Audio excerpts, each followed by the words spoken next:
Chapter 7. Brothers. Legion. Brothers. For everything you gain, you lose something else. It dreamt of heroes. At first, it did not know what it was. All that it knew was pain, of creation and then the birth of consciousness. When the first awoke, he found himself alone. Inside white halls echoed the silence that was all around him. When he found his first window, all he could see was the rain that battered the world outside the walls, and the oceans that rose and crashed against them. On the second day, the next was born. Then the third, the fourth, and so on and so forth. And the first found himself not alone. Then he discovered that he wasn't the first at all. Izuku Midoriya was his name, and apparently, they were his quirk. Unfortunately, however, they couldn't come out into his world. But they could support him. So they whispered to him, from the depths of his mind, encouragement, love, and assurance that yes, he can be a hero. From inside, however, they prepared. What few were awake looked over the newly christened VOD. The brothers would stand by their progenitor in the battle against the forces of darkness and defend the people. 01. When do you think we'll be free? Soon, brothers, soon. For 10 years, they waited, watching, learning, and the first created became the first to arrive. When he first appeared into the world, next to Izuku's side, he had been amazed. Their home inside the mindscape did not do the real world justice. He could feel the air on his skin, his lungs fill with real oxygen, and see for his own eyes colors other than white. Who are you? He heard Izuku stutter. Well, I'm finally out of there. Hi, Izuku. I'm your quirk. Then Izuku fainted. And the first was happy because now he could help the world. And when Izuku, his Orivio, declared that he should have a name, that all of the clones should be blessed with names. When Izuku understood that what he had was so much more than mere clones, the first felt joy, and thus took the name Django. They would later discover that it was a quite fitting name. He who is awake. Django found it amusing. And when Django was young, he dreamt of becoming a hero. And through the decade, he stayed by Izuku's side, serving as a bridge between him and the rest of his quirk. Together they studied military tactics and battles of old, and Django did his best to help Izuku become the leader he knew he could be. Django became Izuku's rock, supporting him in his darkest moments. When the Uruitai committed his worst act of treason, Django was there. To wipe away Izuku's tears, heal his heartbreak, and remind him of their ultimate goal, to be the heroes the world needed, saving them with smiles on their faces. For those who suffered like he had. When the Demigolka left, Django stood by his brother and Beer.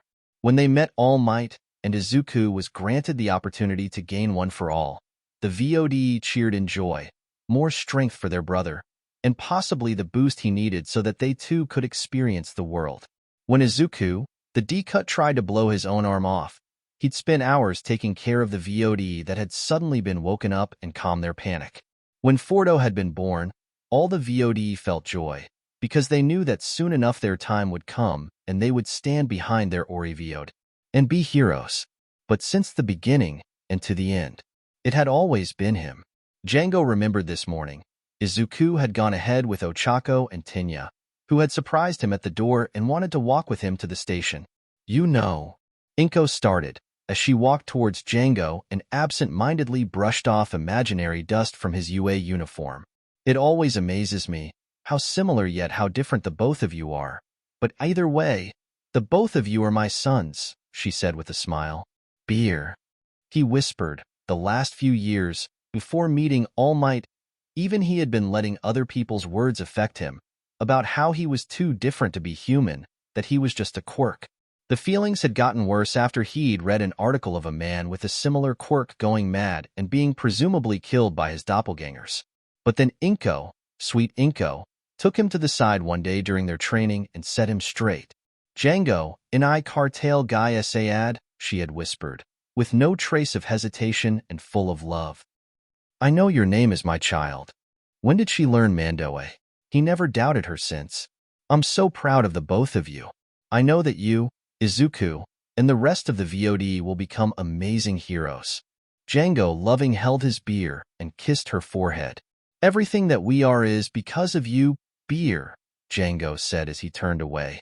Inko lovingly chuckled and sent him off with a kiss of her own. Thank you for always being there when I never could, as he always was. But now, Django wasn't so sure that he would make it out of this one. Although every shot he made was true and tore into the beast that was in front of him, his instincts, skill, and jetpack helping him avoid every blow by the skin of his teeth. But he was exhausted, and he only needed to make one mistake. A hair too slow to dodge, and he was smashed into the ground, jetpack crippled and armor cracked. Django groaned in pain and felt blood dripping down his forehead, the cool ground providing minimal relief. Wait, cool ground? Django looked up and ahead, and sure enough, his helmet was there. Must have gotten knocked off. He absent-mindedly thought, as his vision blurred and blackened. He coughed up blood and tried to get to his hands and knees. With a sputter, he tried to activate his jetpack, but the thing only smoked and whined. Dankfertig. I recognize this face, same as the other brat. Looks we have twin heroes here, Handjob said maliciously as he halted his Nomu. Jijango.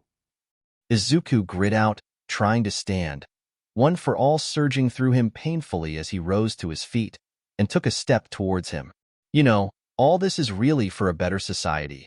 I mean, why should the heroes be allowed their state-sponsored violence? Handjob was cut off as Django rolled, disconnecting his jetpack and making it detonate, the explosion sending both him and the man flying and covering the monster in burning fuel.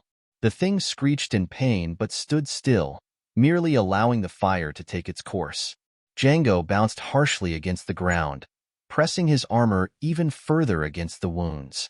You talk too much, Handjob, he groaned as he stared at the monster. Izuku himself stumbled back and fell due to the shockwave, but immediately tried to get back up. He took one step, 2, 3 before his strength failed him, and he fell onto his knees and arms, screeching in pain as the impact jarred his broken body. Django himself could barely muster the strength to raise his head and look at his VOD. Django, Izuku whispered, tears pouring from his eyes as he stared helplessly at his brother. Izuku, in I cartel garderajuum, Django choked out bloodily as he looked at his brother's eyes. Django Nake. Gedetje vod. Izuku was weeping at this point, begging his brother to not give up, extending his hand and willing himself to move, to do something. Ratin vode. The Nomu was already over Django, the fire long extinguished, its marks healed. None of them were paying attention to the madman's ravings. Nomu. The beast raised its hands. Ratten Alliot. Kill. Django smiled. Crunch. Django dreamed of heroes. Izuku shuddered, his breath coming out in short gasps. He paid no mind to the blood that splattered onto his face, nor to the pain in his body, nor the maniacal laughter of a madman. All he could see was Django. He was gone. He could feel it, a sudden emptiness in his chest, and he realized that all these years, his connection with Django had grown so strong that he'd become a very part of his soul. And now, like a light being snuffed out, that piece was gone. Django was dead. Izuku felt nothing at first, but as he stared at the man who was laughing so gleefully at having killed what he thought to be another living being, a child, Izuku was afraid for himself, his classmates, his teacher, his friends, his mother. Izuku was angry at the world around him, for the unfairness of today, that his friends had suffered, his teacher had suffered, and Django was taken from him. He snarled. Izuku never knew hatred. He disliked his birth father for leaving him all those years ago, but could not bring himself to hate the man. He disliked Katsuki, but still could not hate the boy. But Izuku knew hatred now, because he stared at the man in front of him, who was still laughing. He knew that he hated this man with all of his being, and that he would make him pay. And as he stared at Django's cooling corpse, he suffered. One for all screamed. "No!" The cry of grief was horrendous, as if thousands of voices were erupting from the young man's throat. His body arched upwards while staying on his knees. One for all coursed through every vein, every muscle, up to its limit and more. He didn't care about limits. He didn't care as he felt his muscles tear apart, His bones turned to powder, and the burning that seeped into his veins. He just wanted to make the man pay. One for All erupted around him, becoming a pillar of green energy burst outwards, sending both villains tumbling as shockwaves pulsed from the epicenter. And the Legion responded to his desire. From the pillar came the same bolts of blue energy that had attacked his subordinates, all aimed at him. The man was quickly guarded by the Nomu, who endured the barrage as not one, not 10, but dozens of clones started to appear and open fire. Handjob growled in shock and rage at the unexpected reinforcements. Don't tell me it's this trope. Ugh, Shigaraki Tamura. What happened? Kurojairi asked as he finally roused from his forced slumber. Nice to see you're finally up, old man. We have to go. Kid pulled some trump card after I killed his brother, and now we're getting surrounded, Shigaraki said as the smell of burning flesh and Nomu screeches reached him. The soldiers were starting to surround him, and he was forced to dodge. And All Might? Never got here, but no matter. I got a little of what I wanted. All Might will just have to wait his turn, Shigaraki said as Kurojairi nodded and started to envelop him. Shigaraki turned towards the boy who defied him and smiled gleefully. He may not have gotten All Might, but well, this wasn't a complete failure. As he stared at the boy who was tearing himself apart, already having summoned near 100 soldiers, he met his eyes and saw them burning full of hatred, just like his own. Shigaraki laughed in glee as he gave his final command. Nomu, kill them all and don't hold back. The last thing he saw before Kurojairi teleported them away was Nomu, slapping a good 10 soldiers away, killing them instantly. It was wonderful. The number of clones coming out of the portal was staggering. The amount that Nomu was killing was horrendously high. But still, they pressed on. Because they had to defend their VOD. Because all of them knew that being heroes meant sacrifice. Just like Django. So they charged forward, guns at the ready, and fired at the beast.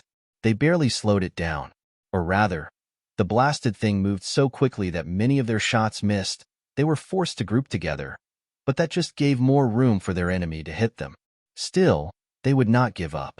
Until the last man, they would fight. CT-2224 was one of the first to take charge. Keep on that thing. No merci. He ordered before grabbing some of the clones that were still coming out and pointing towards the various bodies around them. Get some of the brothers, take Aizawa, and the others up those stairs. We need to evacuate the USJ. Sir, what about the villains? They're villains. Leave them. We can't just do that. We're heroes. Screw them. They killed Django. They're killing Izuku. Enough. 2224 yelled before they all ducked as they heard a series of explosions. Turning, they saw the clones using rockets and thermal detonators on the creature and sending it back. Already dozens of bodies littered the field, while some of those that managed to get away with injuries were forcefully dragged back towards the portal. The portal itself was widening, already 50 feet wide.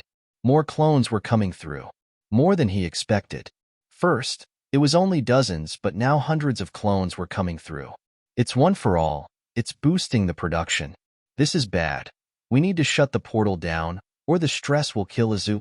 We need Aizawa-sensei. All right, 2224 said as he gathered the group. We've planned for the day we could finally come out. We need to organize ourselves.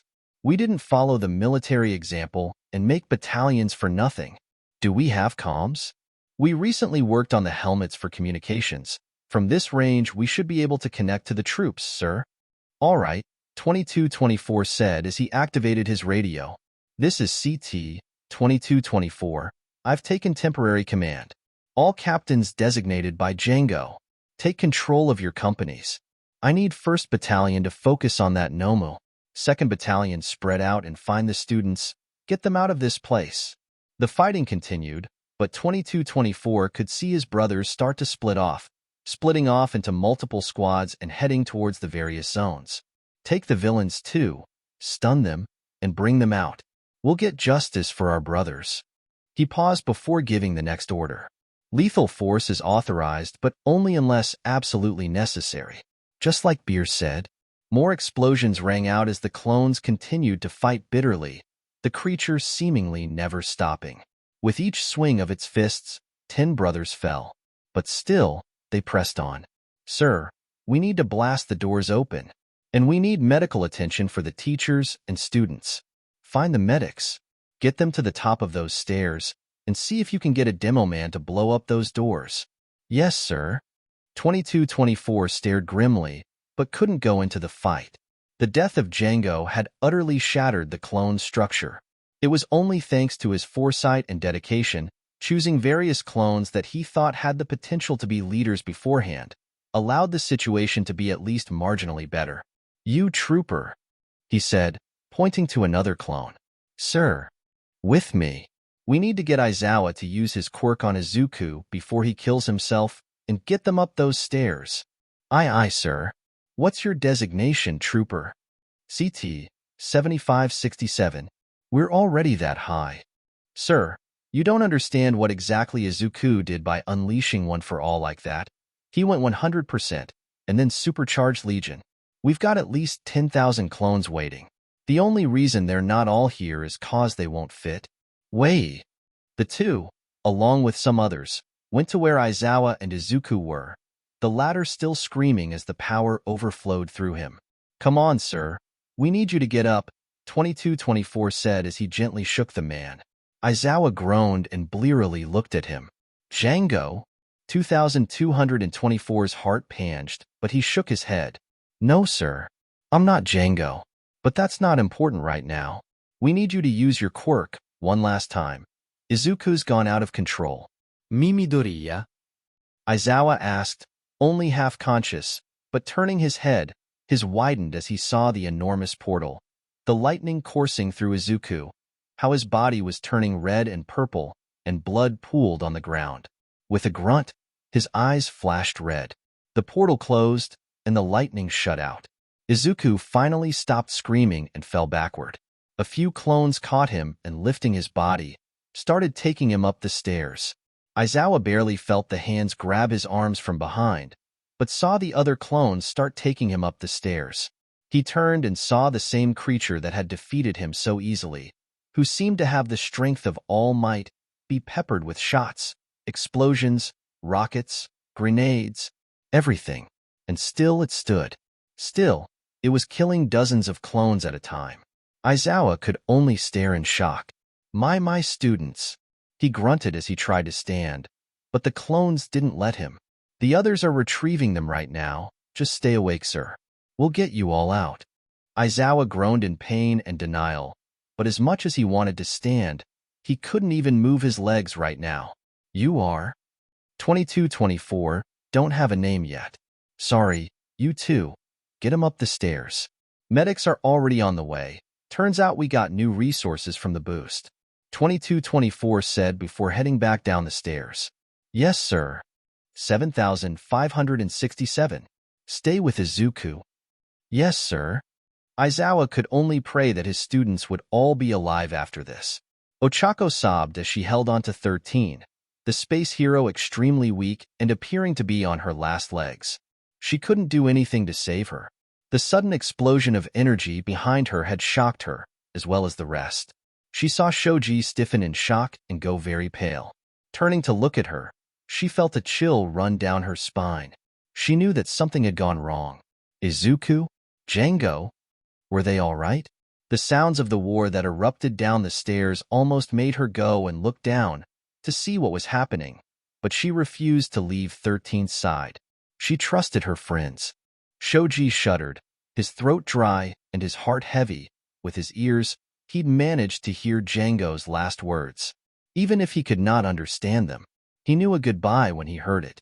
He heard bones break and skin rupture, and turning towards Uraraka, he feared what her reaction would be once they were out of here. He wanted to break the news, but didn't dare bring himself to do it. Then hope bloomed in his chest. Reinforcements. Midoriya unleashed his clones. They're coming up the stairs right now with Aizawa-sensei and Midoriya. Shoji gasped in relief before turning his abilities towards the rest of the USJ. More clones are heading towards our classmates. You hear that, Fordo? Uraraka asked the clone, who remained dead still on the cliff, simply staring through the scope of the empty sniper rifle.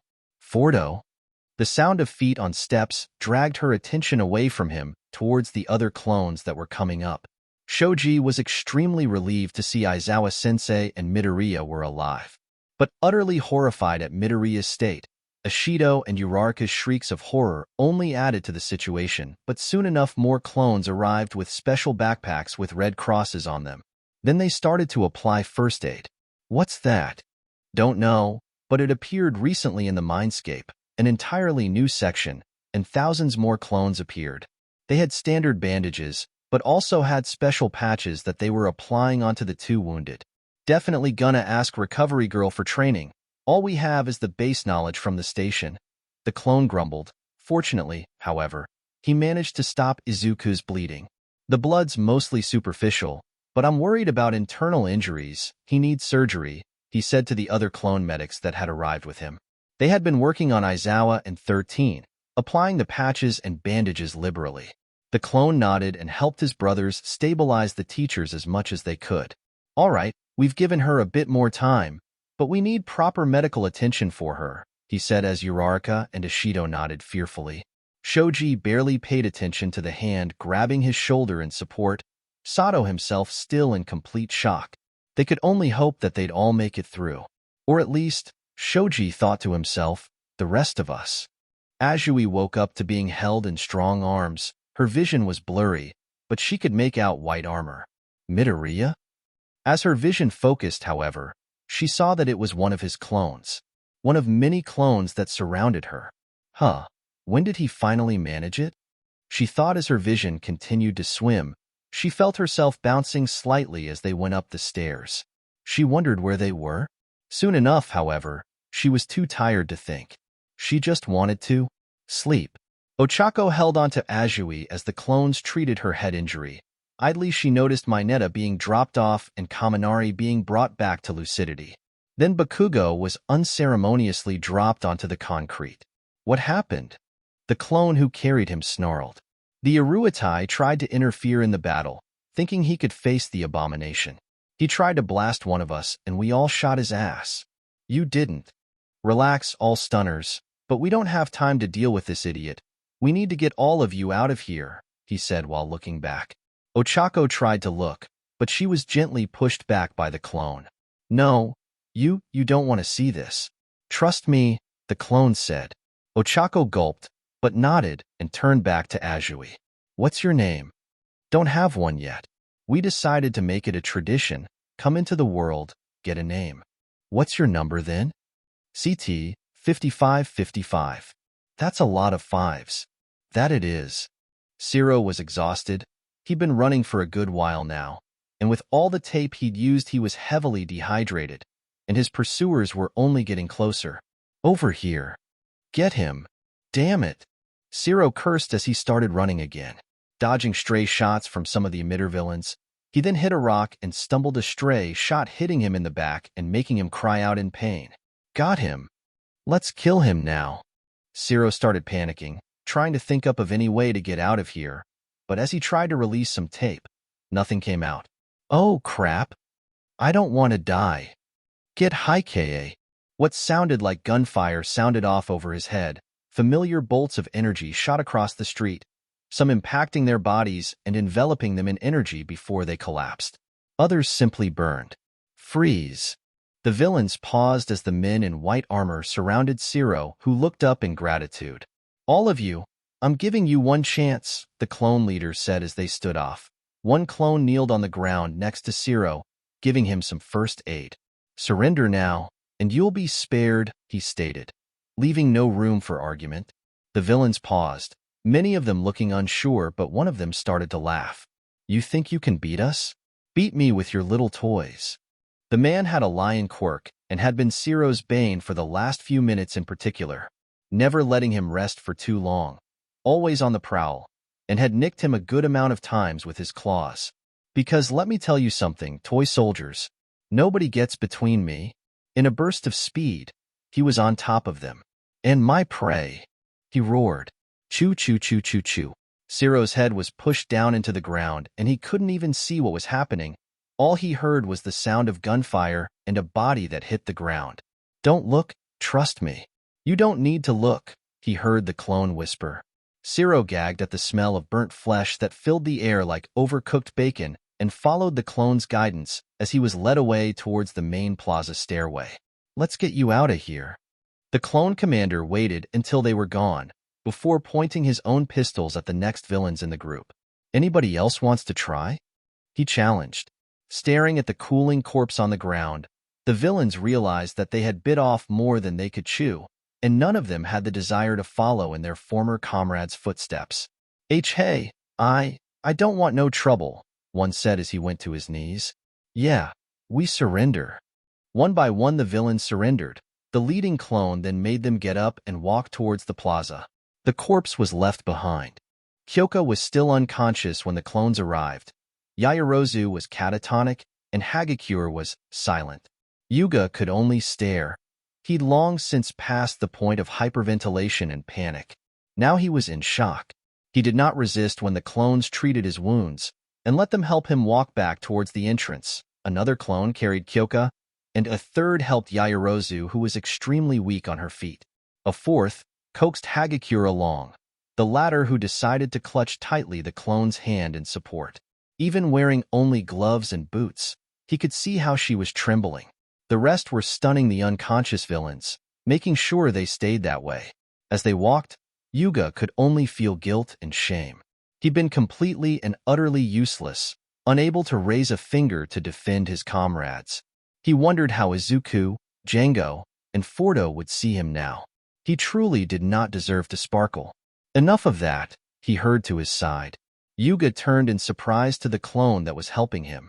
Although he could not see his eyes behind the T-shaped visor, it was now that he noticed that this particular clone was not dressed like the rest, having a pauldron on his left shoulder and was wearing a kama. Armor mods, your buddy Fordo's got the same now, but I doubt you noticed with all the chaos. Anyway, don't go around blaming yourself. You're looking exactly like Izuku right now, he said as they continued to walk. Izuku? Pourquoi? Well, between you and me, he's always felt guilty that we could never come out. He's been waiting for us to see the world ever since he found out about us. Today he got his wish, but I wish it hadn't cost what it did. The clone said solemnly. What happened? The clone stayed silent and shook his head. You'll find out soon enough. Best rest for now. It was only then that Yuga realized that the darkness poking in the corner of his eyes was not his imagination, but honestly, he should have expected it from all the blood loss. Kirishima and Ojiro followed the clones closely. Even though they defeated their foes, they were exhausted, bruised, and sore. Kirishima could help but feel that there was something wrong. However, Midoriya had explicitly said that he wasn't capable of summoning more clones. So what happened? Why now? Is everybody safe? They walked together, and Kirishima forced himself to ignore the rifles that were held so tightly, the sounds of a rigorous battle happening not even 100 meters away. He tried to ignore the screams. It wasn't working. Tokoyami was glad that Midoriya's clones had arrived, thanks to their burning light. The shadow within his heart was quelled, and once more he gained control. As he and Koda left the downpour zone, he couldn't help but notice Koda's solemnity. Koda himself could feel it now, a sadness that pierced the air, and a rage that consumed everything around him. The rats told him everything, but he kept his silence. Todoroki was freezing. He had seen the battle taking place, the sheer amount of clones being killed. He thought them weak as with one stomp of his foot, he encased the beast in 20 feet thick ice. Within a second, the ice shattered, and so he tried again, and it shattered again, and again, until eventually Todoroki could not even rise. He ignored the clone's calls to use his fire. He would not use his fire. He was completely unprepared for the shot that knocked him out. Get him out of here. That D-cut is almost as bad as the Iruitai. 2224 said, having long since returned to the battlefield. The creature, however, was slowing, the continuous fire from 1,000 clones rendering it still in place. 2224 idly noticed the squad of clones with miniguns. The attack finally forced the thing to its knees. Ochako steadily smiled in relief as she saw the rest of her friends and classmates alive and well, clones surrounding all of them. One of them stepped forward with a rocket launcher. A silent conversation with all of them present before they spoke with Fordo, who'd finally left the sniper rifle behind, and he was giving orders. Funny, since when did Fordo have a pauldron? Seeing the troopers raise their weapons, the one with a rocket launcher stepped forward and shot his payload at the door. With a short burst, the doors exploded off their hinges and finally released them from their prison. Some of her classmates started moving forward, but Fordo held up his fist. Motioning to the side, a good dozen kept the front line and moved forward slowly through the smoke. She heard the clicking of their guns, all of them ready to pull the trigger at the slightest hint of villain activity. Shadowy figures appeared in the smoke, and all of them tensed as they got closer. With a slash of her whip, Midnight cleared through. "I found them. They're here." Many of the students started to collapse in relief, some crying in sheer elation. The teachers bursting through the smoke and meeting up with them. They were saved. Nizu came in on Vlad King's shoulder. The teachers were all surprised at the amount of clones, but one came up to him. Saluting, he reported, CT 7567 reporting, villains invaded the USJ. All students and faculty present and accounted for, multiple minor injuries, but 13 suffered extreme injuries to her back, Aizawa to his torso, and Izuku to his body in general. "We've treated what we could, but they need immediate medical attention," he said as the clones stood guard on the top of the stairs. They weren't even letting the teachers see the carnage, the hundreds of VOD that had fallen against that beast. But soon enough the screams died off, and all they could hear was the sound of blasters. "Sir, it's best that you get them out of here," the clone said as the clamor of war finally finished behind them. The teachers looked at the students with horror, all of them being affected one way or another. "Like I said, sir," the clone said, gaining Nizu's attention. "Best you get them out of here. After you're done, we'll get the prisoners out of here." That sparked some light into Nizu's eyes. "Prisoners? We kept them alive as much as we could. Then, down there? An abomination. One with super strengths, speeds, shock absorption, and high regeneration. It was made to kill All Might. We had to put it down." Nizu gulped, his instincts telling him that something had gone terribly wrong. Where is Django?" he whispered as the teachers led the students outside the USJ. Cementas had provided some light stretchers, uncomfortable, but it would help. Nizu then noticed the clones that started to rise from the stairs, one in particular who seemed to be leading the rest. Django's cracked helmet in his hands. Nizu's blood turned cold. "I'm sorry, sir, he didn't make it." 2224 was not pleased, but he was filled with grim satisfaction. They'd finally managed to keep the abomination in one spot, pinned by the relentless blaster fire that kept destroying its regeneration factor. The holes that were being torn open and closed were finally staying open. The creature shuddered and groaned as more and more blaster fire tore into it. His VOD would finally be avenged. It finally fell to its knees and collapsed, and 2224 noticed a trooper with a minigun come up to its head. The thing groaned pitifully, but there would be no mercy. Charging the barrel, the clone unleashed his entire stock into the beast's head, utterly decimating it until nothing was left. "Regenerate from that," the clone growled as the minigun stopped clicking, the gun long empty. One by one, the clones let their guns fall. All of them are exhausted, and all are tense. All of them mourn. "Sir, the teachers have arrived, and the other captains have come by with prisoners," another brother reported, and 2224 nodded tiredly before turning to the group. "You, get a couple of brothers and organize our fallen. See what you can do." "Yes, sir." "You, grab a couple of men, stand guard with the squads. Make sure those prisoners are secured." "Sir." Gesturing to the rest, he simply waved his hand. "If you want to rest or help, go ahead. I'm heading up," 2224 stated as he walked over to Django's resting spot. Forcing himself to look away, he grabbed the helmet and inspected it. The thing was dented and dirty, the antenna broken clean off, and the visor was shattered, cracks littering the sides. 2224 gulped, eyes full of tears, yet he refused to let them fall. He simply marched forward and up the stairs, some of the brothers following him. They marched slowly, heavily, the air somber around them. As 2224 reached the top, seeing the students finally evacuating with the teachers, Nizu speaking with 7567, he sighed deeply and walked forward, presenting Django's helmet to Nizu. The latter shakily extended his paws and grabbed the helmet from the clone, staring at it somberly, his tail on the ground, and with unshed tears in his eyes. Letting his head fall in solemnity, he returned the helmet to the clone and motioned for them to follow him. Reaching the outside, they only waited for a few minutes before All Might appeared with Recovery Girl in tow. The latter appeared apoplectic. All Might gasped in surprise at seeing the students, although they were all looking at him with such faith, such joy. He didn't deserve any of it. Nizu turned to Recovery Girl, but she shook her head and started to work on the injured.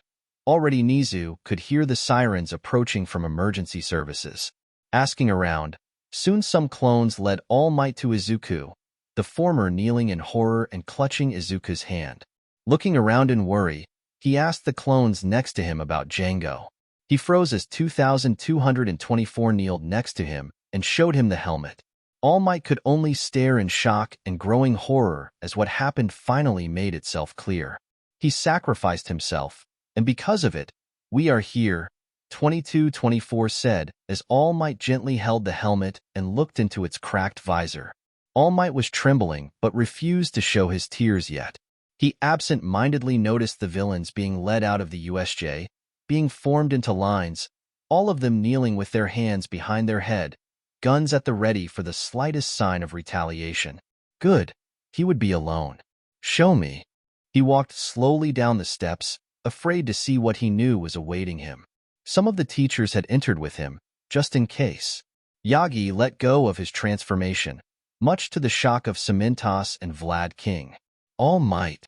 It's fine. They already knew, Yagi explained as the two then looked around and noticed that the clones were completely unaffected by the transformation. Truthfully, even they didn't know, they had other things to worry about. All Might held back a sob as he saw the sheer amount of clones that were being laid in rows. The only saving grace was that the clones had put their helmets back on their VOD. He could still smell the blood in the air and the sheer amount of death that permeated the building. Finally, he came to one spot and found him. They had done their best to set his body straight, but he could still tell the places where his body had been utterly crushed. Most horrifying of all, Django died with a smile on his face. Yagi fell to his knees at Django's side and clutched his broken body, only now letting his tears fall for the boy he'd come to love. Master, I failed you. I failed my successor. I'm so sorry, Django, he whispered. He understood now. All Might and Yagi Tashinori could not be further apart, because it had been Yagi, not All Might, who'd killed this boy. Author. I'm sorry. Uruitai, traitor. Demagalka, monster, originally in SW. It named was after a man who committed war crimes through experiments on children. An I cartel guy Sayad, I know your name is my child. Mandalorian adoption vow. Beer, parent, father/mother. Unisexual term. An I cartel garderajuum. Means I love you, literally translated to, I will know you forever. Nate, no. Gadeti, please. Ratten, always. Ratten Alliot, always family. Alliot meaning family, or literally clan. Chapter 8, Grief. Legion, grief. Death is just the beginning. The day was silent, and Izuku simply stared ahead into nothingness. He stood next to a cement altar-like block, with plenty of wood next to it. Soon enough, he could hear them. The clones marched in solemnly in the rain, each carrying a rod on the board that carried Django's body. It was hard to believe that it had already been a week. 1 week ago, Izuku had woken up in pain, but not physical pain. No, this pain seared deep into his very soul. He could feel the emptiness that resided within him, a void that could never again be filled, torn open by Django's death and the deaths of over 1,000 clones. He blearily looked around, finding himself mixed in darkness. Around him were various figures, all of them covered in shadows. One of them extended their hand, and he could swear that he was hearing a female voice speak with him. The shadows, however, were washed away, and he was then surrounded by white. It was everywhere, white walls, white floors, white ceilings, and a white door. Heading forward, the door opened automatically, surprising him. He then found himself in another, white, of course, hallway, but with windows that spanned the entire length. Outside, he thought he could see what appeared to be buildings on stilts, but it was hard to see anything with the hurricane that was battering against the city. Welcome home, Orivod. Izuku turned and for a moment his heart stopped. Django? But as he looked closer into the clone's eyes, he could see that it wasn't him. The clone in front of him was missing the telltale spark in his eye. Izuku then realized a horrible truth. As long as his clones were here, as long as he could look at himself in a mirror, he would always be haunted by Django's death. Where am I? The mindscape, though we've yet to give it a name. The clone started as he began to walk away, Izuku moving to follow. It was oddly silent. In case you're wondering, we lost a lot of brothers. This was the beginning, the first home for us clones. So, it kind of brings back memories we don't want. Izuku nodded half-heartedly. He didn't even know how he was going to wake up and go back home. He took a shaky breath, tears already coming to the corners of his eyes, but he forced the emotions back down. What happened? Well, after Django died, the storm seemed to get even more intense from the words alone. You supercharged your quirk with One for All and forced open a portal. We started heading out. Almost 2,000 clones fought against that Nomu abomination. We lost a lot of brothers, but we finally managed to put that thing down.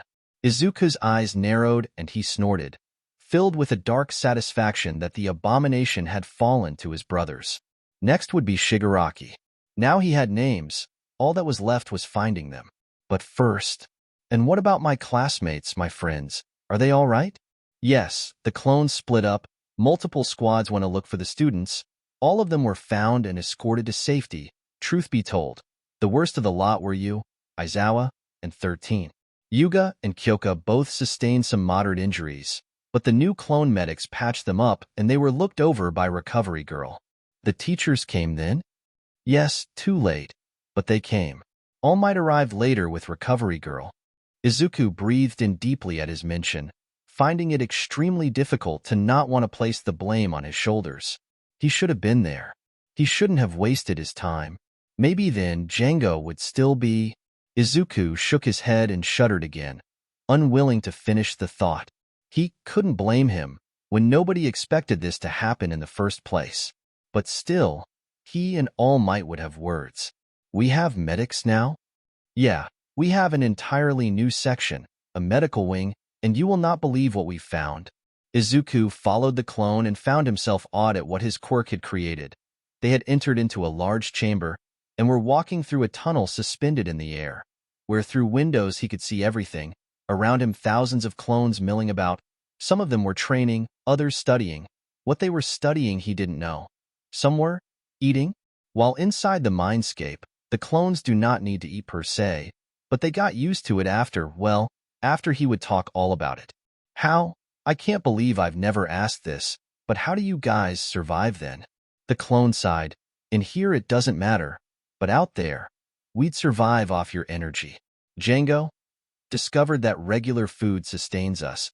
He suspected that once we manifested into the real world, we became true biological beings. But there was no way beer would have been able to take care of all of us. She was already struggling with 3, especially after the Demigalka left. Izuku blinked before putting the pieces together. Wait, so you're telling me that the reason that I haven't been able to summon more clones was because of you? He snarled as he turned towards the clone in front of him. The entire facility then shook and shuddered, the lights flickering as they stumbled. Izuku gasped as he stepped backward and the rumbling settled, too shocked to say anything else. Idly, he noticed the clones all staring at him. It was unnerving. Please, try and stay calm. We did this for your own good. Already Fordo and Django would have strained you. If you had summoned more, you would have run a serious risk of hurting or even killing yourself. You would have needed One for All to be on constantly just to sustain us. We wanted to join you, but we had no choice. We were given strict orders. By who? Izuku demanded.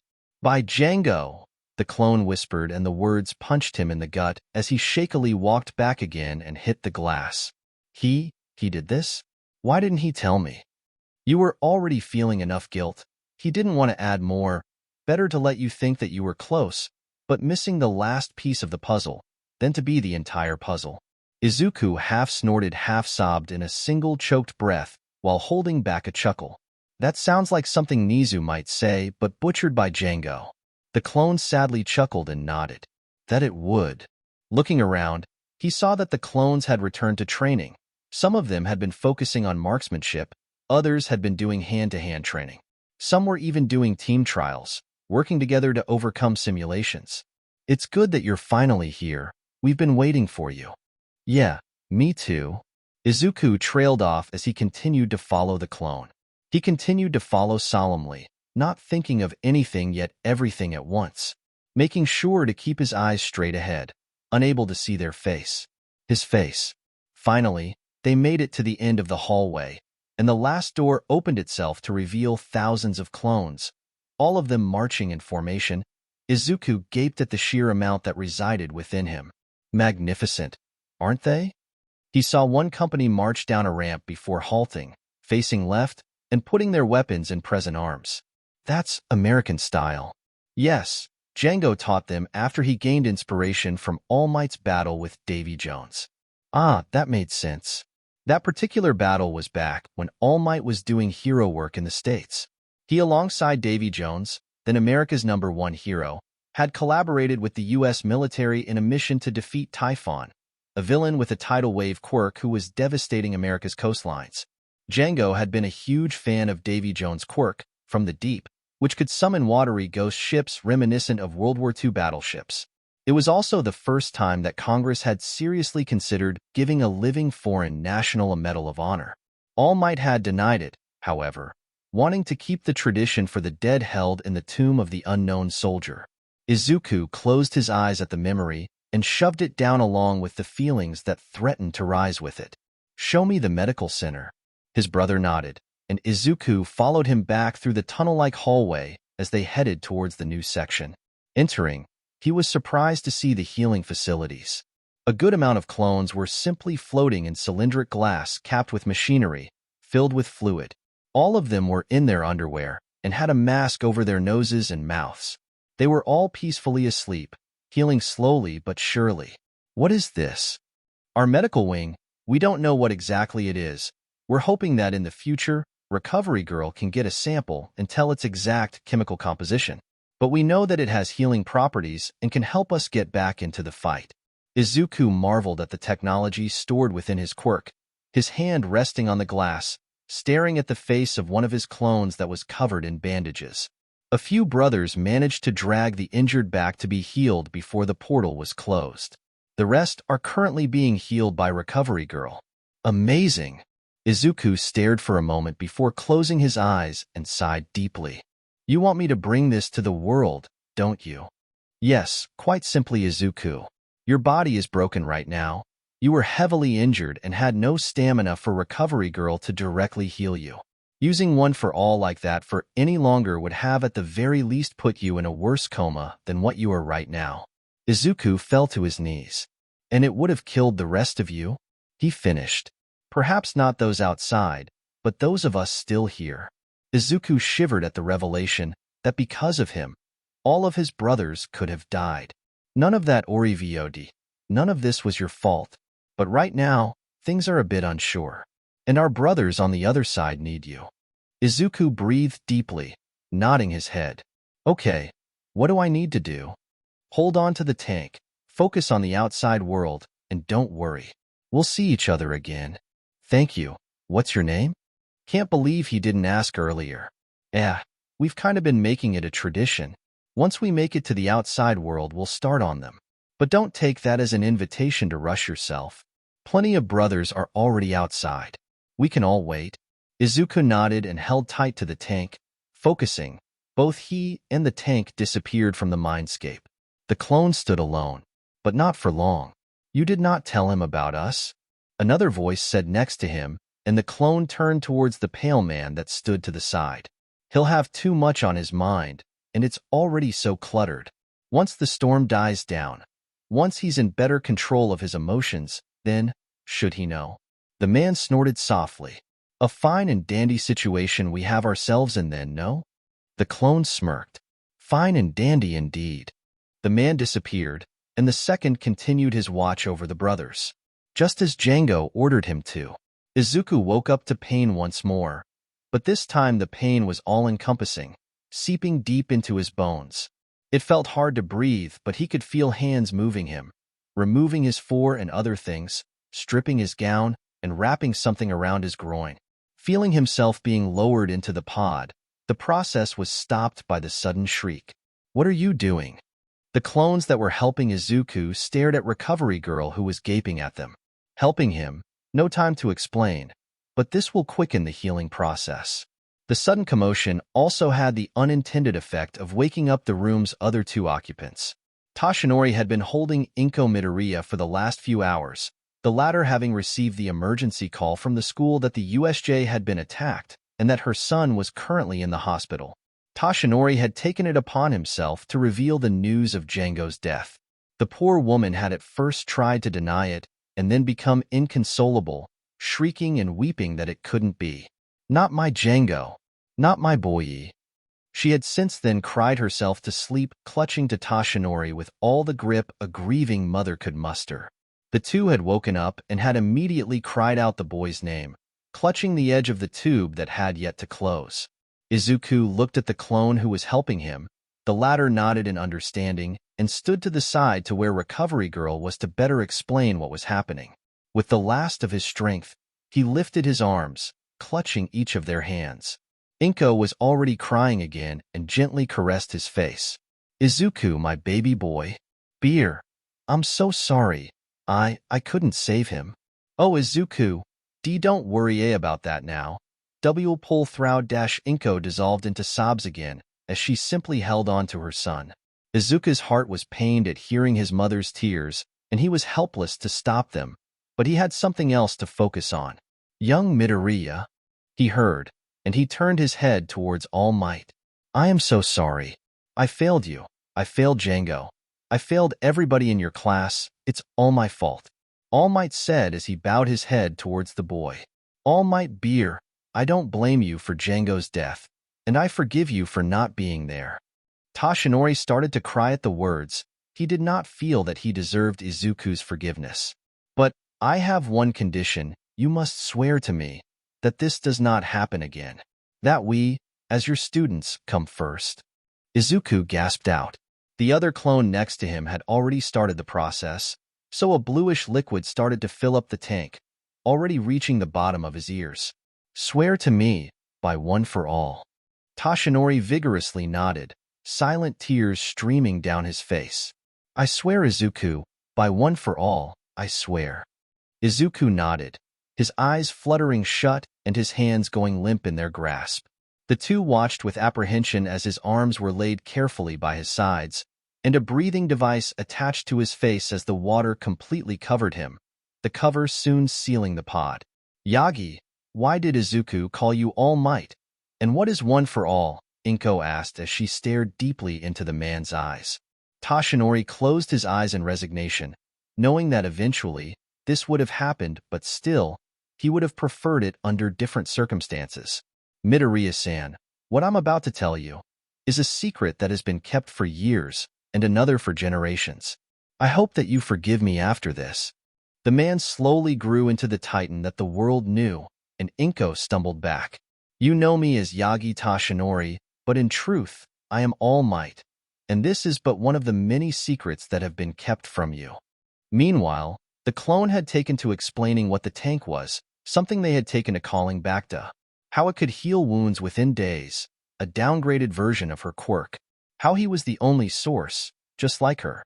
Recovery Girl closed her eyes in contemplation, knowing that if this was revealed, combined with what happened at the USJ and the fact that his clones had also applied similar first aid methods to the students, advancing the healing process, all of it would put a target on Izuku's back. And not just by villains. "Very well, we'll have to try and keep this under wraps and transfer him back to UA. At the moment the situation is too volatile. We'll have to dash." Slap. The resounding impact echoed through the room, and all of them stared at All Might's bowed head, unmoving from where Inko had struck him. That was for keeping this a secret from me. Toshinori was prepared to make any concession necessary to stand by Izuku and help him control one for all to stay by his side. He faced Midoriya Inko's wrathful eyes and she was hugging him? And this is for being there for my sons. What? But I dash. You don't know what Izuku called you, do you? She murmured into his chest. Ino. In Mandoe, beer means parent. Toshinori fell to his knees at the revelation, completely feeling unworthy of the title. But I can't dash. You have, Yagi, she said while still holding on to him. I know what you've done for my boys, now even more so. You've cared for them, taught them, trained them, raised them. Inko cursed her watery eyes, but damn if she couldn't at least speak to the man. But how can I take that place so easily? What about their father, Dash? That Demigolka has not been a part of our lives for a long time, Yagi. She spat out the word as if it was a curse and glared at the ground, harsh memories bubbling up inside of her before she squashed them down. And you've done more for them in 1 year than he has in 15? Toshinori shuddered and nodded, now even more resolute in his decision to stand by Izuku and the VOD. Thank you, Midoriya-san. Please, Inko. Toshinori. The two then stood up once more, and Recovery Girl took the chance to explain what needed to be done. Signing all the necessary paperwork, the group left through a private entrance after grabbing a ride from one of Power Loader's custom vehicles. The group stayed silent, but as All Might thought over the events of the day, he remembered something. You know, I think Django almost called me that one day, a few months ago. What was it, beer? All Might asked as he turned toward the younger woman. Yes, you know, he and Izuku always spoke so highly of you, about everything you were teaching them. They've always looked up to you and I'm sorry, Dash. She choked and hunched in on herself, tears flowing down her as her body hitched and she sobbed. I just can't believe he's gone. She wailed again and clutched him once more. All Might could only nod, unable to say any words. Simply grieve, as any parent who loses their child grieves. And Izuku slept on. Izuku would wake up in pain later, his eyes slowly opening and adjusting to the light. At first, he was surprised to see himself floating, but he quickly remembered all that happened, and seeing a few clones next to him, knocked on the glass. The clones were startled, but quickly helped him out of the bacta. Easy, brother. It's been 2 days. Your wounds are healed better, but hopefully Recovery Girl can help you heal faster. Izuku merely grunted as the clones supported him. Whatever this was, it was potent, to say the least. Izuku stumbled a bit more, the floor trailing wet after him.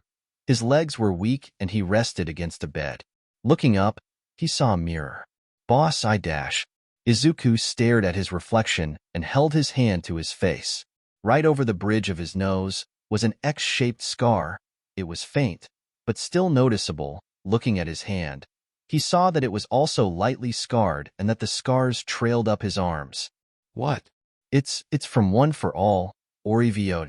Those are the veins, I guess you could say, from where it traveled through your body, from when you supercharged it. Izuku continued to stare at the scars in slight wonder, before leaning away from the mirror. Closing his eyes, he breathed in deeply. Good. VOD? Where is Dash? My baby.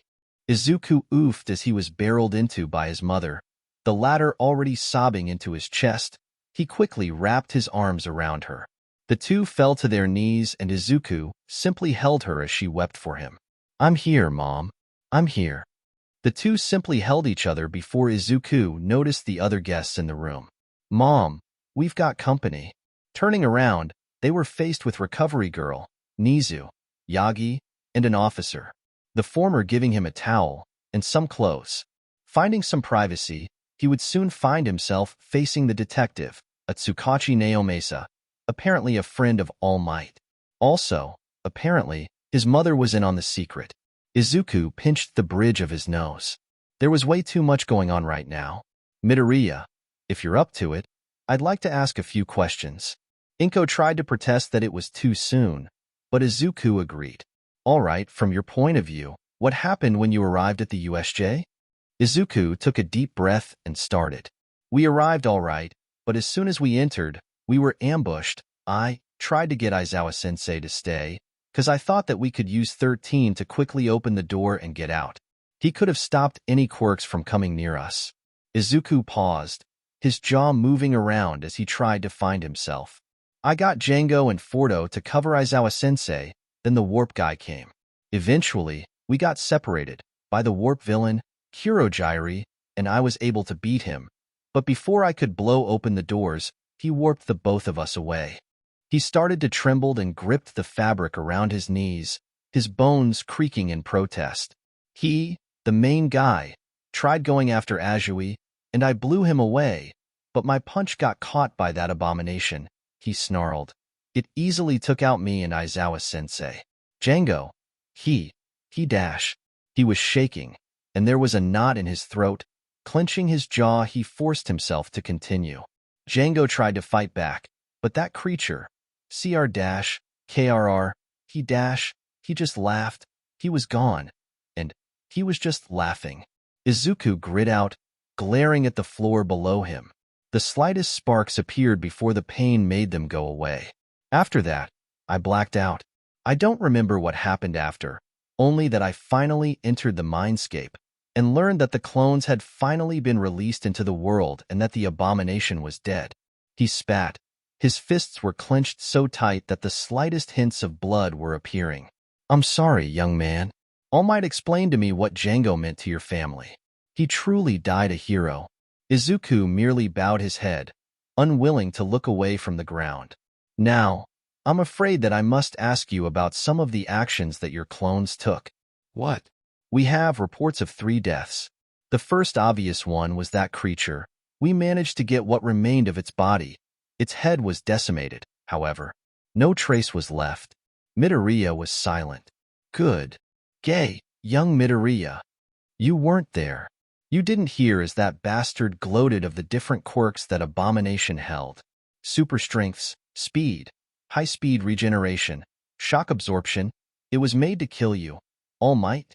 Izuku snarled and All Might blinked in shock before nodding slowly, gulping slightly. We know that Aizawa testified the same, and also vouched for the necessity. Even I would. But that's not the problem here. That was far too rapid a response, but we'll have to focus on that later. All Might said before motioning Tsukachi to continue. He nodded, although he was also shocked at the hatred he could hear in the young man's voice. 2 other villains were also killed. The first was from a sniper round by one of your rifles. The second was absolutely riddled with holes. Izuku grimaced. Now it really was different. The Nomu he could understand. But 2 random villains? Why? Did his brothers take preemptive vengeance? Many others suffered critical injuries and are only now pulling through. Izuku's expression darkened even more as the detective continued. He knew what this meant. Had studied extensively the laws behind vigilantism and killing on the job. This could burn his career down before it even started. Fortunately, however, we have evidence and testimonials from multiple students that had they not been stopped, serious injury, if not death, would have occurred. What? Izuku asked. One of the villains was a known sex offender and had threatened 2 of your classmates while holding one hostage, even causing her moderate electrical burns. He had been in the process of charging up a devastating electric discharge before the shot killed him. Had it not, it may have killed the 3 of them.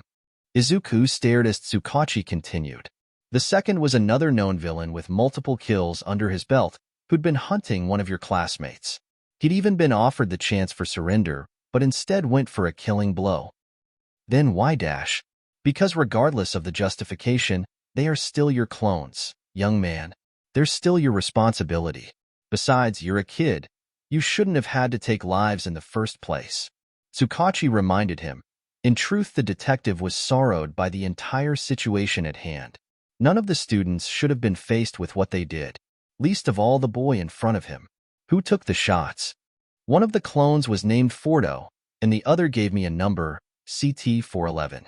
Izuku gasped at the revelation. You know them? A statement more than a question.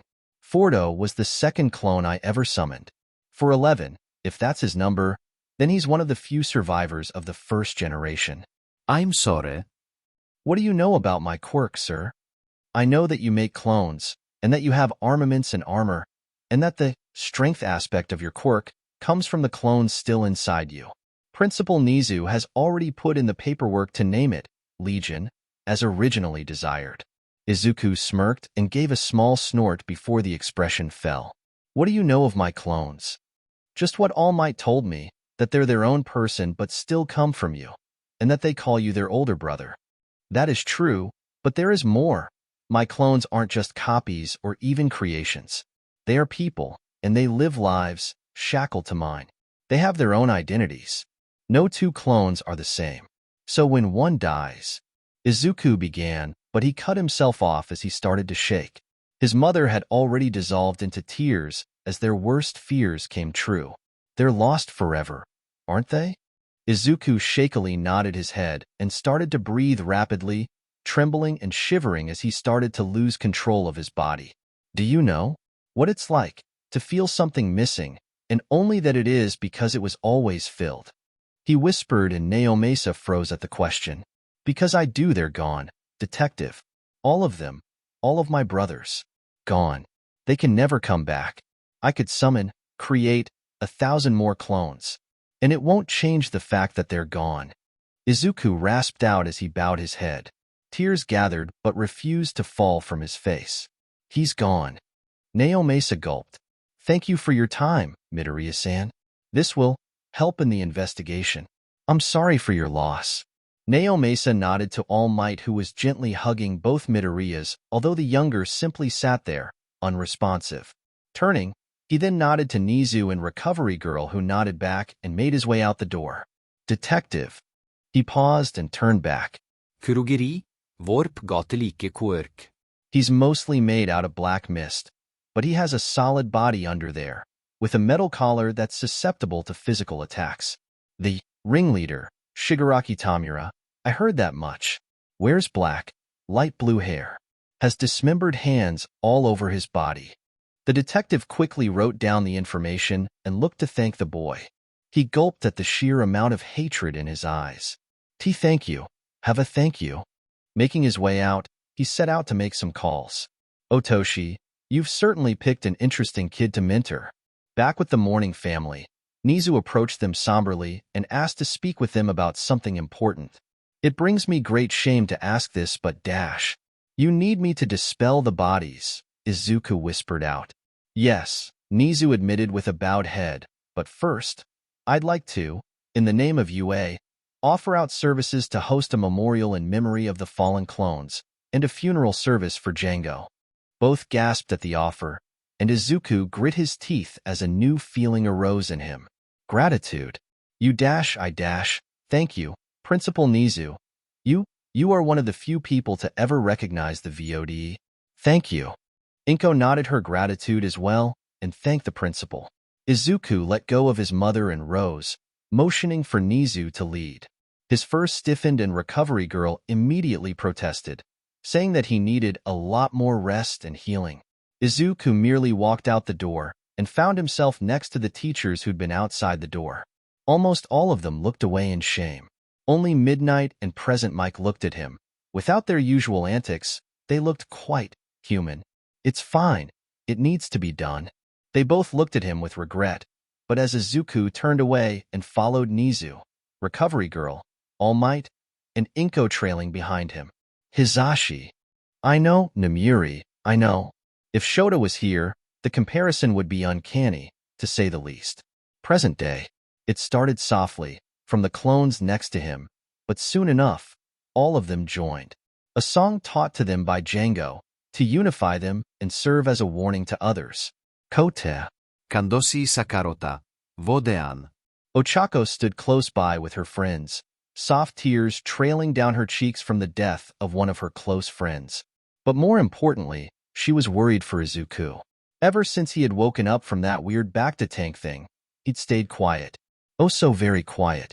His eyes remained dead, having lost that spark that made him. Tenya stood next to her, his thoughts in turmoil. Truth be told, he didn't know what to think.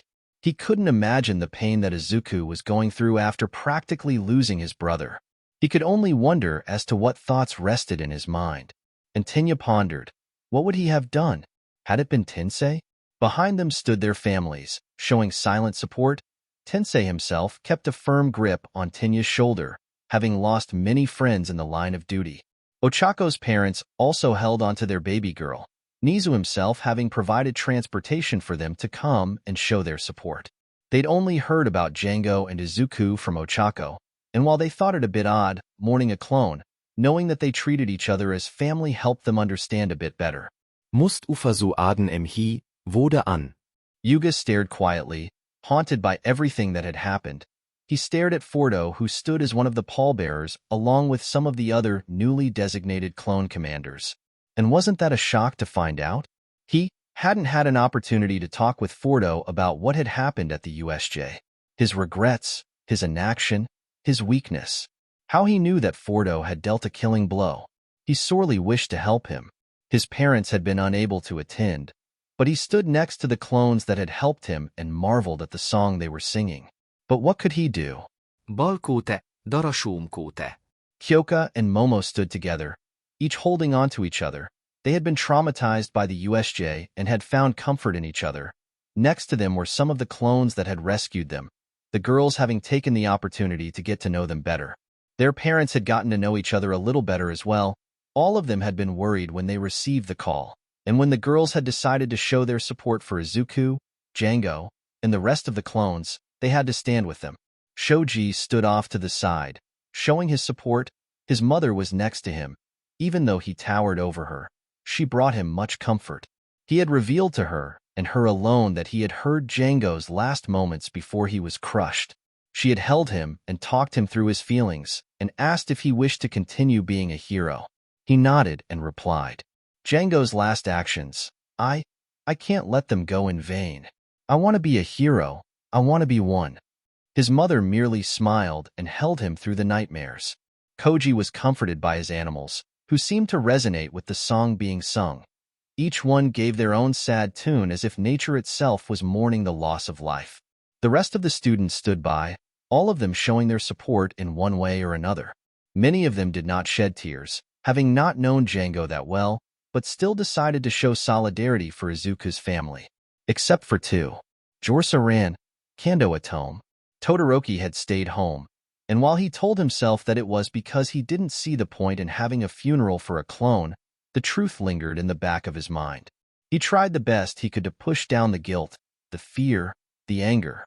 His ice had done nothing, and when he closed his eyes, he could see that beast, shrugging off glaciers like they were snowballs, debris crashing around him, crushing around him. So yes, Todoroki told himself that the reason he didn't attend the funeral was that he found it odd to have one for a clone in the first place, and refused to think of the ones he had killed. And while the boy didn't understand how a clone could be considered family, he imagined that either way it was still important to them. Bakugo simply stayed home. Sure, his parents had gone to support Annie Inko, but it didn't make sense. It was just a clone. Some pitiful attempt from Deku at having friends. Sure, it lasted longer, and it definitely had the balls to stand up to him. But why mourn something that you could just make again? Why mourn a quirk? He angrily shoved down what seemed like the smallest hints of regret deep within him. It was just a clone. Sakiram nautrachinkad. The teachers all stood together. Aizawa was heavily bandaged, but it could have been worse. 13 was in a wheelchair. They had all decided unanimously to support their student. All of them had been shocked and even traumatized by the sheer amount of death that they had witnessed. It had been hard, but they couldn't let the clones gather their brothers alone. Each teacher had worked alongside the clones, piling the bodies together, forced to look at the face of one of their students repeatedly. The clones told them to focus on the ones with helmets still on. Some of the teachers were ashamed to say that they had accepted the escape. Cementas had then created a large cube, one that contained all of their bodies, and had worked diligently to wipe away the remnants left behind. When Izuku had woken up, to their shame they had asked if he could do something about the bodies. It was fortunate that they found out he could dispel them. Nothing, however, could dispel the look in his eyes as he stared blankly at them as they disappeared into the air. How dead inside he looked once he saw Django's body. Aizawa himself mourned deeply for the boy, which was odd considering how little he knew him, but he couldn't help but feel shaken at the young life that had been cut short. Aizawa may have known him for a short time, but he knew that Django was more than just a clone. He had been Izuku's brother, and he knew all too well the pain of losing a brother. Oh, Boro! He felt Hisashi's hand on his shoulder squeeze just a bit tighter, and Namuri on his arm. Both of them assured themselves that their friend was still here. Aizawa was known as cruel, mercilessly expelling his students, and while yes, they would come back, everything was for a purpose. They needed to realize that this job, this lifestyle was no joke. People have, and will die. Civilians, friends, family. Anything was possible. But he admitted to himself that he had hoped to keep this lesson from them for just a little longer. Aizawa closed his eyes and bowed his head. For another hero who died too soon, Voden. Izuku stood silently, his arm being held by his mother, and All Might behind them. They stared as Django's body was set down on the pyre, and a clone next to him held a stick that would be used to light it in flames. Young Midoriya, would you like to say any words? He heard Nizu ask. Izuku paused before nodding and walking towards the altar. Nu Kewiratic, Shurta Bekajla, in the words of Mando A, of the VOD. We mean to say, not gone, merely marching far away. Django was my brother, the oldest of the clones. But he, nor any of the clones that died, were just clones. He grabbed the stick from the clone next to him and lit it on fire before burying it deep in the altar. They all died as heroes. The words tasted like ash in his mouth, and Izuku merely stared into the flames as they consumed Django. Truthfully, this was all symbolic and completely unnecessary, but Izuku and Nizu had wanted to do something. The VOD had taken to calling it the Kote Kewira, the glory death. As the fire consumed Django's body, Izuku released the grip he had on it, just like the 1,000 brothers from before. It started slowly, but as the fire burned, Django's body started to turn to embers and float away. He could hear his brothers sing again. Bol. Moti kata nauchasinia. Gratua cum hetsu dralsia. Cum hetsu. Our vengeance burns brighter still, Izuku whispered as the last embers of Django disappeared into the wind. Izuku stared at the embers floating in the sky and glared. One day, I will find you. Shigaraki Tamura. I want to show you something, young Midoriya, Nizu said. Izuku raised his brow and followed along with his mother and All Might, leaving the rest of the guests at the reception. They walked towards the main entrance of the school, and Izuku marveled at what appeared to be a memorial. We wish to do something to honor their sacrifices. Take a look. Getting closer, Izuku saw that the memorial was a pedestal with 2 helmets. One was Django's, restored to its former glory, and the other was from one of the regular troopers that died. On Wednesday, April 13th, 2 XXX villains attacked UA in an attempt to snuff out the futures of Class 1A alongside pro-heroes Eraserhead and 13. It is only thanks to the sacrifices made by Midoriya Django, student and brother, and 1,137 clone troopers of the VOD who willingly gave their lives, that the rest of the class was saved. They honor this institution with their sacrifice, and will always be remembered. Let it be known that they were never just clones. They were heroes. Izuku stared at the plaque in silence. From behind the others could see him trembling. He sniffed and wiped his arm over his face. Turning to face Nizu, he nodded. Thank you. Nizu smiled sadly. Izuku's eyes were dead. They had been given a few days off before the funeral, and a few more to cope with their near-death experiences. All of the students had been placed with mandatory sessions with Hound Dog. Most of the students had positive results, except for 3. Aizawa walked into a classroom that was quieter than he was used to. He expected it. Really? All right, I'm sorry to bring this up on you all. I know that it's only been 2 weeks since the USJ, and less since the Kotekeware. The what? Kaminari asked, slightly confused.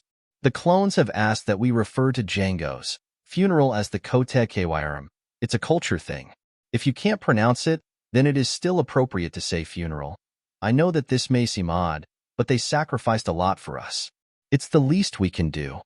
Izuku could feel the various gazes peering at him, but paid them no mind, simply staring forward. Anyway, I'm sorry to say this, but the fight's not over yet. At that, the students started to slightly panic, many asking if it was villains again. The sudden flash shocked everybody, but it wasn't from Aizawa's eyes. Rather, it was the lightning that sparked from Izuku. As it was, it did have the intended effect of silencing the class. Aizawa simply shrugged it off. It's not villains again, is it, sensei? It's the sports festival, Izuku muttered. Silence filled the room. Yes. At that, the students started to argue. Wait, after what just happened, we're still going through with that? What if we get attacked again? I don't think this is a good idea. Aizawa raised his hand, and the class settled down. Looks like I really don't have to use my normal trick. Not that he wanted to anyway, might not be helpful at this point of their recovery. We understand your concerns. In truth, we didn't want to do the sports festival anyway, but UA needs to show the world that this attack will not stop us and that we are stronger for it. His students looked at him grimly. Momo in particular glared at her desk, realizing that this was all business and politics. That being said, security will be 10 times as great this year. Pro heroes will be patrolling the area, and I'm sure you've all noticed the clones still around the school. They volunteered themselves as even more manpower and security during the festival. And wasn't that an interesting conversation? A few days ago, the teachers had been having a very spirited meeting about what to do for the sports festival. Nizu had made it clear that because of the HPSC, they could not afford to cancel or even postpone it, or they may use the attack as an excuse to gain a stronger foothold. The idea of having pros come by to help with security had merit, but also increased the risk of crime rising in their usual patrol areas. While they could bring in heroes, they could not bring in enough to safely ensure the well-being of the festival patrons. Then somebody knocked on their door. All of them paused and turned as one to the door. Nizu himself was confused but had an inkling as to who was behind the door. Enter. Recognizing one of Izuku's clones, he saluted and stood at attention. Good afternoon, sirs, ma'ams. How can we help you? Mr. CT 2224, sir. Do you by chance have a name? The clone stood still before nodding. I've taken a liking to Cody, a transliteration of Kote, meaning glory. The clone's head jerked minutely, not expecting the reasoning to be discovered so soon. Yes, sir, how did? I've studied Mandoe a great deal during my free time. Why, it's currently in the process of becoming an official language. The clone was slightly shocked but snorted in amusement. Django was right about Nizu. How can we help you, Cody? Sir, I'm currently the commanding officer of the VOD, right after Izuku. At the moment, we can't return to the mindscape, and we want to be useful. We don't want any more surprises, and so on behalf of the VOD, we're offering our services as security forces for the school. We've studied military tactics and security measures, and all of us want to make sure that the students are safe, that none of them go through what we just did. The room was silent.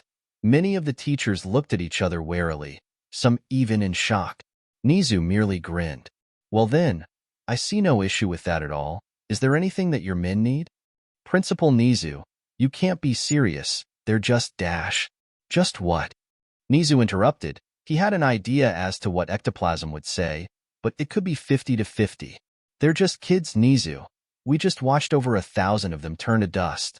They just watched 1,000 of their brothers turn to dust. Are we really going to have them serve as a security force? Ectoplasm had long since had a conversation with Django and Izuku over the topic of their quirks. He had been absolutely fascinated by the clones being sentient beings instead of mere copies like his own quirk. He wondered if that whole doomsday theory had some credit to it. He also wondered exactly what Nizu expected him to say. All due respect, sir, we know we're young, but we've also been made to fight. And right now, we're rearing for a fight. This is our home now, and we'll be damned if we let another sorry villain set one foot on these grounds. The teachers looked at each other again and nodded, inspired by the clone's words. One, however. Oh, such passion. It's so invigorating, Kia. Midnight squealed. Cody's sweat dropped. Ignoring Midnight's antics, Nizu continued. Are there any special accommodations you need, Cody? Just enough food to eat and a place to sleep. The clones hadn't revealed it yet, but they had taken to sleeping in little encampments near the USJ. It was macabre, to say the least. Nizu's eyes gleamed. Oh, I believe we can come to an arrangement. The teachers shivered at the principal's tone, but were long since used to it. Now, as to the matter of payment. Wait, what? That time it was Cody who asked in shock. But that was an entirely different conversation. Present day. As it is, you'll be seeing the clones often, regardless of any personal feelings on the matter. Treat them with respect, and in the case of an emergency, listen to their orders. Principal Nizu has been drilling into them proper protocols and responses. They'll be standing guard around the gates and patrolling the grounds and campus. Wait. Momo interjected. What about Japan's gun laws? Won't that interfere with their weaponry? Good question. Fortunately, it's kinda mute. Although we at UA recognize the VOD as sentient beings, not just clones, a scoff from the side, the world still recognizes them as a part of a quirk. So gun laws, and for that matter, a lot of laws fall into a sort of a gray area. Even vigilantism? Think gray leaning black. Earlier, they'd had an entire conversation with Midoriya and Cody. Marshal Commander Cody, apparently as Django, had established an entire hierarchy. He did plan for everything. Sometimes he shuddered to think about that force being on the side of villainy. Organization, unity, and numbers. Of all the villain organizations he'd seen throughout the years, very few had two of the three, none had all. As it was, they had discussed some very important topics with the newly established clone leadership. Some of the leaders had died against the Nomu. Together with the clone commanders and captains, they had set up rules and regulations for action against any threats. Primarily was the fact that the clones couldn't actively be hunting down villains, which made sense because A. Izuku still didn't even have a license, and B. They were guarding the school anyway. Nisa had, however, stipulated that should an attack happen again, they were authorized to use force short of deadly, and that only by his or another teacher's authorization would deadly force be authorized. The clones had readily agreed, some of them even asking for counseling from Hound Dog. They knew that they had made the right decision, didn't mean that it didn't haunt them a little. Fordo had taken a liking to Hound Dog, while the silent and newly named Pawns had found a camaraderie with Aizawa, the latter having spoken about some of the harsh decisions he'd been forced to make throughout his career. Pawns had also taken a liking to the juice packs. Hizashi and Namuri nearly had heart attacks at seeing Shota share them so freely. All Aizawa could think was about how difficult it really was to see the clones as just clones. He at first thought that Django was an outlet for Izuku, the latter being more reserved and the former an expression of his more unrestrained emotions. He'd seen it before and thought that a similar situation had arisen. Talking with Pawns, however, alongside a few other clones, had changed his mind. Shota Aizawa sighed tiredly, not because of his usual lack of sleep, but from the deep tiredness that seeped into his bones, of seeing atrocities and horrors, of friends and families that were taken away, of seeing bright stars being snuffed out. Unfortunately, you'll only have a week to prepare instead of 2. We wanted to postpone it, at least by another week to help you train, but it's impossible. Sir, if our participation, isn't it supposed to affect our internships? Ajui asked as the class continued to listen. Yes, but we'll discuss more about that later. Look, I know you've all just gone through something traumatic. Lives were on the line, and a lot of people died. Aizawa noticed Izuku perk up at Aizawa's choice of wording good. But in the end, what matters is all of you moving forward, not putting this behind you, but learning from it. He stared out to the window, eyes lost in memory. It was odd for the class to see. The sports festival is your chance to show off to the world. In Japan, it's even overcome the Olympics of old as the most watched event in the country. Villains already know who you are. Now it's up to you to show the rest. Aizawa wasn't one for speeches, but he could tell that his words were affecting them as they all began to perk up and looked back at him determined. Hopefully, they would keep it. I have to take care of some things. Take the rest of the class as a study hall, then go to lunch. As the students began to excitedly chatter, something that was sorely missing from the classroom for a few days now, about the sports festival, Ochako turned to look at Izuku. He simply sat there, elbows on his desk with his hands as fists, his chin lightly resting on them. She felt as if she wanted to say something, needed to say something. Who helps the heroes when they need saving? But she could not do it. Not right now, at least. The study hall continued. and the students discussed all sorts of strategies and training plans to prepare until the bell rang. As they tried and leave for lunch, however, who are all of you guys? Kurojairi absent-mindedly wiped down another glass as Shigaraki raged. He made a mental note of replacing the TV with the long list of things that needed to be replaced as it disintegrated from the outburst. All of it for nothing. Just some clones. Shigaraki finished as he panted. The one eye that could be seen was bloodshot and wide, completely consumed with rage. Perhaps not for nothing, Tamura. A voice said, its origin coming from the TV in the corner of the room that said, audio only. Sensei, Shigaraki muttered as he stared at the TV. The news report said something quite interesting. All you need to do is take a closer look. Focus on the smaller details. For example, the clone was named, and UA even held a funeral in his honor alongside a memorial.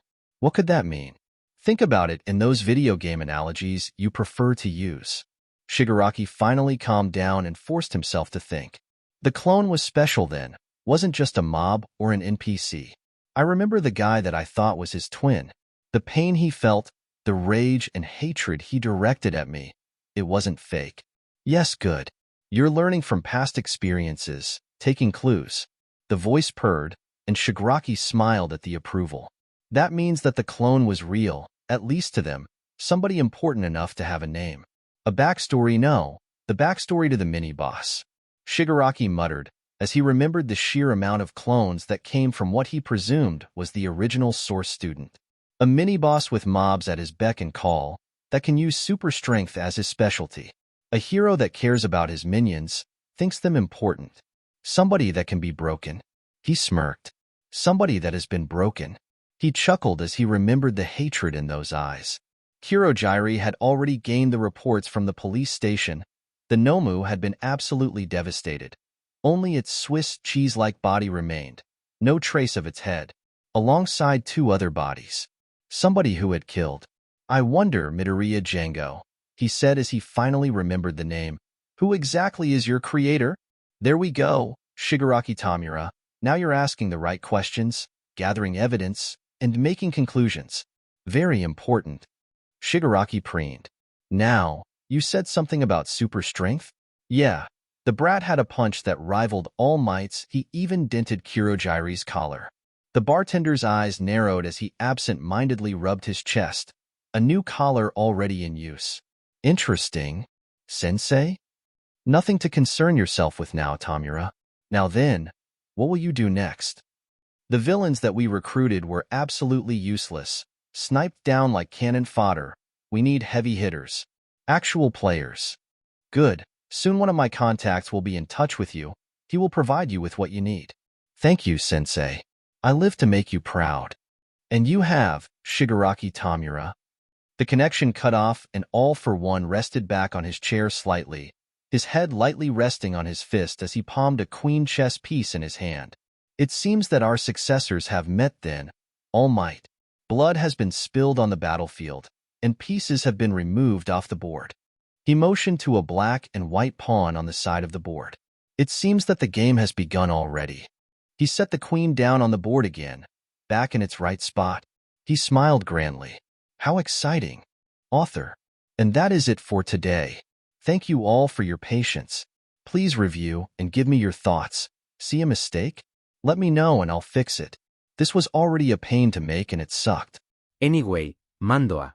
From the last chapter, Wei is basically a curse or exclamation of shock. Vote on a Mandalorian war song that if you want to know more or less how the clones were singing it, imagine Samuel Kim's, on YouTube, vote in remixes but slower with a mournful tune. I made a slight change though. Glory. One indomitable heart, brothers all. We, the wrath of Mustafesu, brothers all.